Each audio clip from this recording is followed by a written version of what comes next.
முருகாச்சரணம். கந்தபுராணத்தின் சென்ற பதிவில் மகனுக்கு திருமணம் செய்து வைத்துவிட்டு மிருகக்கண்டுயன் காட்டுக்கு தவம் செய்ய போயிட்டான் அப்படின்றதோட நம்ம முடித்தோம். அதோட நிறைய கேப் ஆயிடுச்சு. இந்த கந்தபுராணம் என்னால் சொல்ல முடியல, சில காரணங்களால் சொல்ல முடியாமல் போயிடுச்சு. ஸோ இனி தொடர்ந்து இந்த கந்தபுராணம் வரும். நீங்களும் எனக்கு தொடர்ந்து ஆதரவு தரணும்னு கேட்டுக்கிறேன். வாங்க இப்போ பதிவுக்குள்ளே போகலாம்.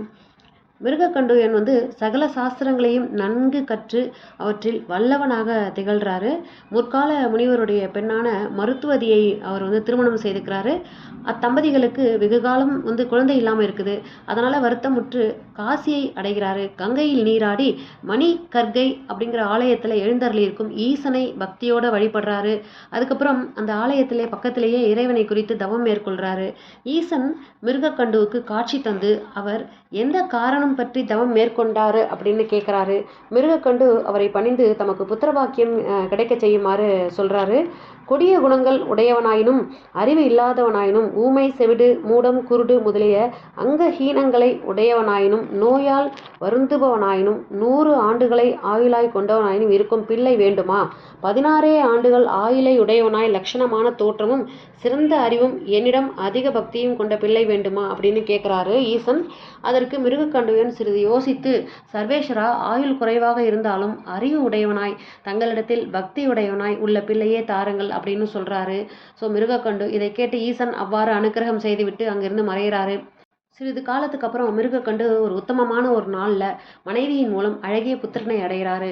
அந்த மகிழ்ச்சியில் ஏராளமான தானங்களும் தர்மங்களும் செய்கிறாரு. எல்லோரும் அவரை கொண்டாடி அந்த குழந்தைக்கு ஆசிகளை வழங்குறாங்க.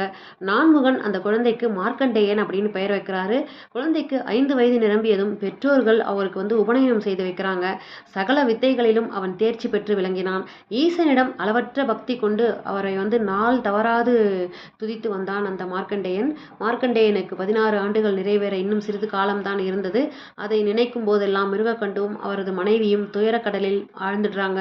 அதை கண்ட மார்க்கண்டேயன் ஒரு நாள் தந்தையிடம் அவர்களுடைய துயரத்துக்கான காரணத்தை கேட்கிறாரு. மிருகக்கண்டு கண்களில் நீர் வழிய அனைத்தையும் எடுத்து கூறி விரைவிலேயே அவனை பிரிய இருப்பதை தெரிவிக்கிறாரு. மார்க்கண்டேயன் தந்தையை பார்த்து, அப்பா, வருத்தப்பட வேண்டாம். எங்கும் நிறைந்த பரம்பொருளான சிவபெருமானை பூஜித்து கூற்றுவனுடைய கொடுமையிலிருந்து மீண்டு வருவேன்.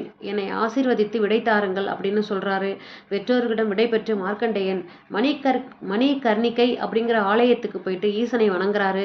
அதுக்கப்புறம் ஆலயத்தின் தென் பகுதியில் ஒரு இடத்துல சிவலிங்கத்தை ஸ்தாபித்து பக்தியுடனும் பூஜித்து வராரு. அவன் பூஜையில் மகிழ்ந்த ஈசனும் காட்சி தந்து வேண்டுவதை கோருமாறு சொல்றாரு. மார்க்கண்டேயன் அவரை வணங்கி கூற்றுவன் கைப்படாதிருக்க அருளுமாறு கேட்கிறாரு. எம்பெருமான் அவன் தலையிலே தம்முடைய திருவடிகளை வைத்து யமனை கண்டு அஞ்ச வேண்டாம் என அபயம் தந்து மறைந்தார். அதன் பின்னரும் அங்கிருந்து அவன் ஈசனை பூஜித்து வந்தான். மார்க்கண்டேயனுக்கு 16 வயது நிரம்பியது. அவன் உயிரை கவர்ந்து செல்ல யமதூதர்கள் வந்தார்கள்.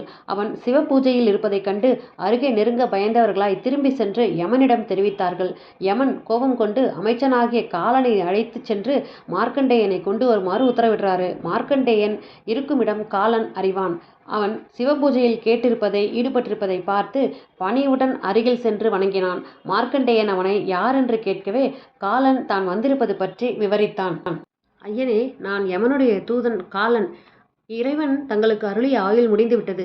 தங்களை அழைத்து செல்லவே வந்திருக்கின்றேன். என்னுடன் புறப்பட்டு வாருங்கள். சிவபூஜையில் ஈடுபட்டவர்களுக்கு கூற்றுவன் ஒருபோதும் பயங்கரமாக தோன்ற மாட்டான். தங்களை கண்டதும் மகிழ்ச்சியுடன் வரவேற்று உபசரிப்பான் அப்படின்னு சொல்றார் அந்த காலனுடைய வார்த்தைகளை கேட்டு கொஞ்சமும் மனம் கலங்காது மார்க்கண்டேயன் பதிலளித்தான். ஈசனை வழிபடுபவர்கள் அவர்களுடைய திருவடிகளை தவிர வேறு எதையும் விரும்ப மாட்டார்கள். இந்திரலோகம் போன்ற பூமியையே அவர்கள் உதறி தள்ளுவார்கள். அவர்கள் சிவலோகத்திற்கே செல்லுவார்கள். நான் ஈசனுடைய தொண்டன். அவருடன் அன்றி வேறு எவருடனும் எங்கேயும் வரமாட்டேன்.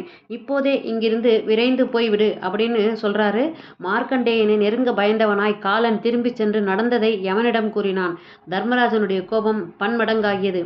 பாசமும் தண்டமும் சூலமும் ஏந்தி அப்போதே எருமைக்கடாவின் மீது ஏறி புறப்பட்டான். அவனுடன் வீரர்களும் சென்றார்கள். கூற்றுவன் வந்ததைக் கண்டதும் மார்க்கண்டேயன் மனம் பதைத்து ஈசனை தியானித்து அவருடைய மலரடிகளை வணங்கினான். பிரபோ மகேஸ்வரா, கூற்றுவன் வந்துவிட்டான், அடியனை காப்பாற்றுங்கள் என்று அழுதான். அதைக் கண்டு தர்மராஜன் கடகடவென்று சிரித்தான். மார்க்கண்டேயா, இந்த புவியிலே பிறந்தவர்கள் அனைவருக்கும் இறப்பு என்பது உண்டு. அதை தவிர்ப்பது இயலாது. இந்திராதி தேவர்களும் நான்முகனும் திருமாலும் நானும் இதுக்கு விதிவிலக்கு உட்பட்டவர்களே. எங்களுக்கும் இறப்பு உண்டு என்பது தெரிந்ததே. ஆகவே உன்னை அழைத்துச் செல்லாது திரும்பப் போவதில்லை என்றான். மார்க்கண்டேயன் அவனை பார்த்து, கூற்றுவனே, சிவன் அடியார்க்கு முடிவு என்பதே இல்லை. அந்த விதமாயிருக்கும்போது அவர்கள் உன்னுடைய லோகத்திற்கு வராமல் நேராக கைலாயத்தை அடைவார்கள். ஈசனுக்கும் அவருடைய அடியாருக்கும் பேதம் ஏதுமில்லை. ஆகவே உன் உயிரையும் தலைமை பதவியையும் காப்பாற்றிக் கொள்ள வேண்டுமானால் இங்கிருந்து போய்விடு அப்படின்னு சொல்றாரு. தர்மராஜன் இடியென கர்ஜித்து கையில் இருந்த பாசத்தை மார்க்கண்டேயன் மீது வீசி இழுத்தான். கழுத்திலே விழுந்த பாசம் இழுக்க மார்க்கண்டேயன் சங்கரா சம்போ என்று கத்திக்கொண்டு லிங்கத்தை கட்டி கொண்டான். அப்போது, குழந்தாய், அஞ்ச வேண்டாம் என்ற குரல் கணீரென்று எழுந்தது. அதைத் தொடர்ந்து எம்பெருமான் லிங்கத்திலிருந்து வெளிப்பட்டார். மிகுந்த கோபத்தோடு தம்முடைய இடது பாதத்தால் யமனை உதைத்தார். அதன் வேகம் தாங்காது தர்மராஜன் எருமையுடன் நிலத்தில் விழுந்து உயிரை விட்டான். அவனுடைய வந்திருந்த வீரர்களும் பயத்தால் உயிரை விட்டு விட்டார்கள். ஈசன் மார்க்கண்டேயனை பார்த்து, குழந்தாய், நீ உண்மையான அன்போடு என்னை பூஜித்ததால் உனக்கு முடிவே இல்லாத ஆயுளை தந்தேன் என்று கூறி மறைந்தார். மார்க்கண்டேயன் பேரானந்தம் அடைந்தவனாய் பெற்றோரிடம் திரும்பி வந்து நடந்ததை கூறினான். சிறிது காலம் அந்த நகரத்திலேயே தங்கி இறைவனை பூஜித்து மகிழ்ந்தான். பின்னர் அங்கிருந்து புறப்பட்டு சிவஸ்தலங்கள் தோறும் சென்று இறைவனை வழிபட்டான். தர்மராஜன் இறந்துவிட்டதால் உயிர்களை கவர்ந்து செல்லும் வேலை நின்றுவிட்டது. பிறந்த உயிர்கள் எல்லாம் நீண்ட ஆயுளுடன் இருந்தன. அதனால் ஏற்பட்ட பாரம் தாங்காது பூமாதேவி பரந்தாமிடம் சென்று முறையிட்டாள். பிரம்மாதி தேவர்களோடு விஷ்ணு கைலாயம் சென்று ஈசனிடம் கூற்றுவனை எழுப்பித் தருமாறு வேண்டினார். தேவதேவா, கூற்றுவன் தங்களுடைய திருவருளை நினையாது செயல்பட்டதால் இறந்து போனான். அவன் இறந்ததால் பூவுலகிலே உயிர்கள் இறப்பில்லாமல் பெருகி வருகின்றன. அந்த பாரம் தாங்க மாட்டாமல் பூமாதேவி துன்பமடைகின்றாள். தாங்கள் கூற்றுவன் விஷயத்தில் கோபத்தை விடுத்து அவன் குற்றத்தை பொறுத்து உயிர் பெற்று எழச் செய்ய வேண்டும் அப்படின்னு சொல்றாங்க. இறைவன் அதற்கு இணங்கி மாண்டு கிடந்த தர்மராஜனையும் மற்றவர்களையும் எழுப்பினார். யமன் கைலாசநாதனை பணிந்து தோத்திரங்களால் அவரை துதித்தான். ஈசன் கூற்றுவனை நோக்கி, இன்று முதல் நான் சொல்வதை நினைவில் கொள். என்னுடைய அடியார்களை மனிதர்களாக எண்ணாதே. எனக்கும் அவர்களுக்கும் பேதமில்லை. விபூதி ருத்ராட்சம் அணிந்து கொண்டு என்னை பக்தியுடன் ஆராதிப்பவர்களிடம் ஒரு பொழுதும் நீ நெருங்கக்கூடாது அப்படின்னு கட்டளையிடுறாரு. இவ்வாறாக காஷ்யப முனிவர் மார்க்கண்டேயனுடைய கதையை கூறி புதல்வர்களை பார்த்து மேலும் சொன்னார். குமாரர்களே, தவத்தின் வலிமையை நீங்கள் உணர்ந்திருப்பீர்கள். ஆகவே அனைத்திலும் சிறந்ததான தவத்தையே மேற்கொள்ளுங்கள். கந்தபுராணத்தினுடைய இந்த பகுதி இதோட முடிஞ்சிருச்சு. இந்த பகுதியினுடைய அடுத்த பகுதி நாளைய பதிவில் வெளிவரும். இந்த பதிவு உங்களுக்கு பிடிச்சிருந்ததுன்னா இந்த பதிவுக்கு ஒரு லைக் கொடுத்துட்டு உங்கள் ஃப்ரெண்ட்ஸ் அண்ட் ஃபேமிலிக்கு ஷேர் பண்ணி பாருங்கள். மீண்டும் அடுத்த பதிவில் சந்திக்கிறேன். நன்றி, வணக்கம். வெற்றிவேல் முருகனுக்கு அரோகரா.